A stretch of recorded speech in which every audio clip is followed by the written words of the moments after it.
अस्सलाम वालेकुम 9th class. बेटा आज का जो हमारा टॉपिक है वो है पेज नंबर 26। आपने यहाँ तक कर लिया था, यहाँ तक, ठीक है। उसके बाद ये वाले 2 पैच रह गए हैं, इसको देखते हैं और फिर अगला वाला टॉपिक देखते हैं। अच्छा जी, ये 2 पैचेस हैं, इसके ऊपर मैंने यहाँ पे क्वेश्चन लिखा है, आप लोग भी साइड पे लिख लें। What happen when the female mosquito pierces the skin. Pierces का मतलब है जब जो फीमेल मस्किटो होती है उसका जो स्टिंग होता है आगे से, वो जब आपकी स्किन में पिट्स करती है, चुभ होती है, तो क्या होता है। When a female mosquito pierces the skin with her mouth parts, अपने माउथ पार्ट से, she inject a small amount of saliva into the wound या वूंड, जो भी आप इसको पढ़ना चाहें। तो वो अपना सलाइवा, जो अपना थूक होता है, वो अंदर स्किन के अंदर पेनिट्रेट कर देती है बिफोर ड्राइंग द ब्लड। एक तो होता है ना, जैसे जैसे ही उसने अपना स्टिंग आपकी स्किन के अंदर इंजेक्ट किया, तो ब्लड निकालने से पहले वो अपना जो मुंह का सलाइवा होता है, जो अपना थूक होता है, पहले वो आपकी स्किन के अंदर भेजती है। The saliva prevents the blood from clotting in her food canal, जिससे क्या होता है, उसकी जो फूड कैनाल होती है उसके अंदर खून जमता नहीं है। क्लॉटिंग कहते हैं खून का जमना, छोटे छोटे क्लॉट्स बन जाना, ठीक है। तो वो ना जमे, इसलिए वो क्या करती है, अपना थूक पहले से स्किन के अंदर पेनिट्रेट कर देती है और फिर ब्लड को इंजेक्ट करना शुरू करती है, जिसके नतीजे में जो ब्लड वो इंजेक्ट कर रही होती है वो उसकी फूड कैनाल में जाके क्लॉट नहीं बनाता, ठीक है। ये इसका क्वेश्चन है और ये इसका आंसर। नेक्स्ट है बच्चे आपके पास क्वेश्चन, हाउ वेल्ट्स आर फॉर्म। अब वेल्ट किस तरह बन जाते हैं। मच्छर काट के आपको चला गया, वहाँ पे छोटी सारी फिंसी बन जाती है और उसके ऊपर आप खारिश करते रहते हैं, वो कैसे बन जाती है। The welts appear after the mosquito leaves, जैसे ही मॉस्किटो वहाँ से उड़ के जाता है तो वेल्ट्स अपीयर हो जाते हैं आपकी स्किन के ऊपर। It is not the reaction to the wound, ये दैट को काट दें और इधर कोमा लगा लें। It is not the reaction to the wound but an allergic reaction to the saliva. ये किस वजह से होता है कि जो उसने सलाइवा अपने अंदर फेंका होता है ना आपके बॉडी के अंदर, ठीक है, उस जगह पे जहाँ पे वो आपको काटती है, वो अपना सलाइवा अंदर पेनिट्रेट कर देती है, उस सलाइवा की वजह से वेल्ट अपीयर हो जाता है। In most of the cases the itching sensation and swelling subsides within several hour. कुछ केसेस में वैसे तो खारिश होना शुरू हो जाती है, वो जगह रेड हो जाती है, लेकिन कुछ केसेस में वो स्वेलिंग वहाँ पे हो जाती है। इचिंग का मतलब है बहुत ज़्यादा, जैसे बहुत ज़्यादा ख़ारिश का महसूस होना और बहुत ज़्यादा उलझन होना उस जगह से, इस तरह की कैफियत हो जाती है मच्छर के काटने के बाद, और फिर इस तरह से वेल्ट्स बन जाते हैं। एक दफ़ा फिर सुन लें, जहाँ पे मच्छर आपको काटता है वहाँ पे फिंसी क्यों बच जाती है, वहाँ पे छोटा सा उभार क्यों स्किन का हो जाता है, क्योंकि जैसे आपने पहले भी क्वेश्चन में पढ़ा कि मॉस्किटो ने जहाँ काटा और वो काट के जहाँ से चले जाता है, वो इस वजह से वहाँ पे वेल्ट अपीयर नहीं हो जाते कि उसने अपनी स्टिंग को पियर्स किया और उसकी वजह से ज़ख़म हो गया है, बल्कि ऐसा नहीं होता। बल्कि क्या होता है कि जो सलाइवा उसने आपका ब्लड निकालने से पहले जो सलाइवा उसने फेंका होता है आपकी बॉडी के अंदर, आपकी उस जगह के अंदर जहाँ पे वो काट रहा है, उसका एलर्जिक रिएक्शन होता है, जिसकी वजह से इचिंग भी होती है, स्वेलिंग भी हो जाती है, वो जगह बहुत सेंसिटिव हो जाती है और बहुत ज़्यादा ख़ारिश वहाँ पे होना शुरू हो जाती है और जगह रेड हो जाती है, ठीक है। तो इस तरह वेल्ट्स बनते हैं।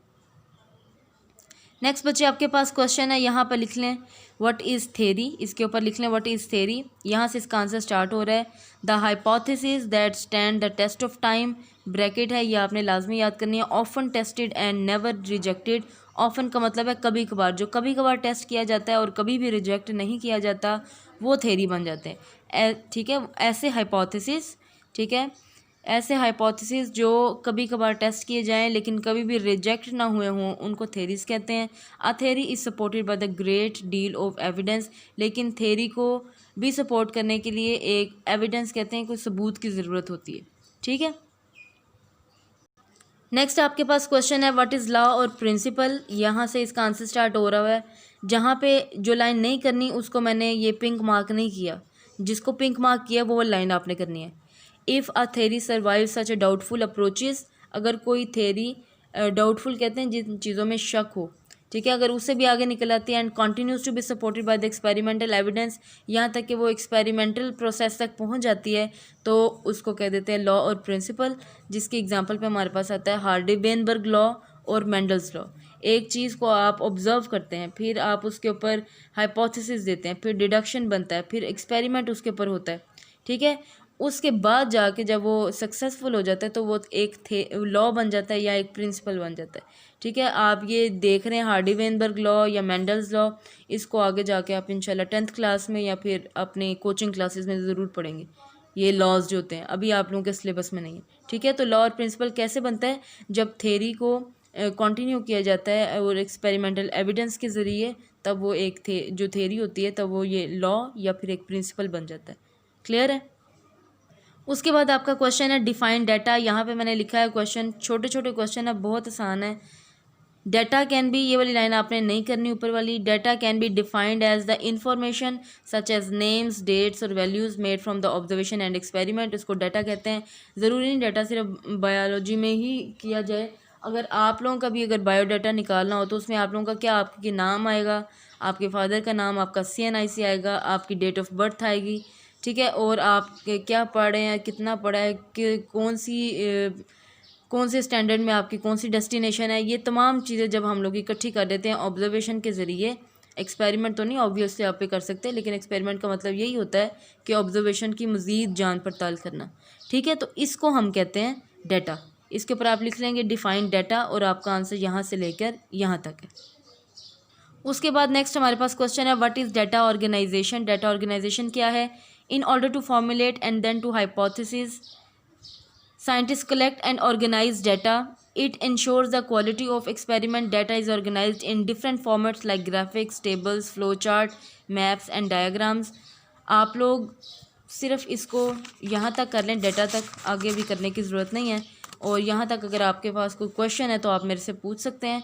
एक दफ़ा फिर देख लें आपने क्या क्या याद करना है। एक यहाँ पे क्वेश्चन, एक इस पैच का बन रहा है, एक ये वाला पैच आपने करना है वेल्ट्स वाला, थेरी की डेफिनेशन करनी है, उसके बाद आपने लॉ और प्रिंसिपल की डेफिनेशन करनी है, फिर आपने डाटा करना है। यहाँ तक आप लोग तैयार कर लें सिर्फ। ठीक है, कल फिर आगे मज़ीद का लेक्चर कंडक्ट करेंगे। यहाँ तक अगर आपको कोई क्वेश्चन है तो आप मेरे से पूछ सकते हैं। अल्लाह हाफिज़।